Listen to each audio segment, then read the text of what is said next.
Is BMW really joy? BMW gives us happiness, but only temporary happiness. Because BMW gives us the happiness that all of us wants, the material possessions. For example, Disney. Disney likes selling toys to children, which children like buying.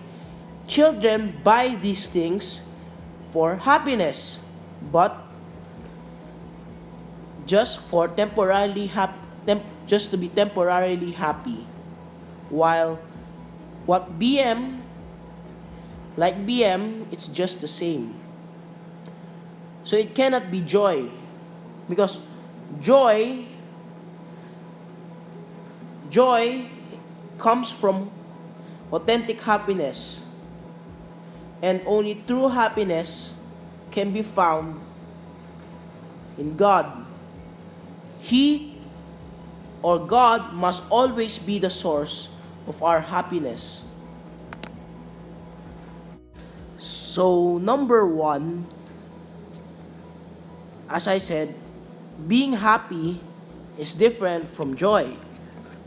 Happiness can be found in material things, while joy comes from authentic happiness. What do I mean by authentic happiness? It is the kind of happiness that Jesus wants us to have.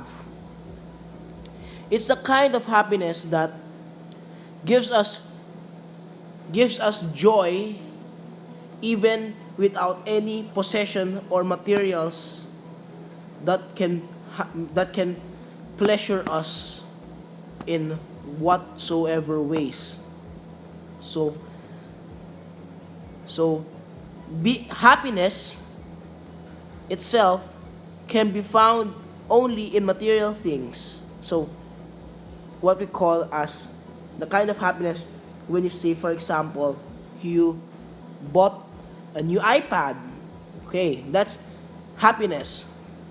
But if you help a person out, for example, today I helped a second grader with his bag. That is called the joy of helping him out with his bag, and also giving him joy for helping him. Second reason is that the true happiness can only be found in God. He must always be the source of happiness, nothing else. Because in the first place, who created true happiness? God did. Who created the good? Generally the good. God did. Because when we were born, we are all good. It's the temptations in life that gets the better of us. For example, consumerism. Consumerism has tempted us to buy many things instead of donating it to the poor, or donating it to charity funds that will help orphans. We as people should not be tempted to buy those consumerist items. For example, those expensive and luxurious things like BMW, for example. God's love is never ending. It's forever. His love never depreciates its value, never. Unlike consumer items, for example, the iPad, you use it today, you bought it for example, 30,000. The next day, it will already be at least 25, 26, 27,000 because it depreciates. It's already considered second hand. But God's love is never second hand because God will love you forever. So first, to sum it all up, being happy is different from joy. Happiness can be found in material things, while joy comes from authentic happiness. Authentic happiness comes from God.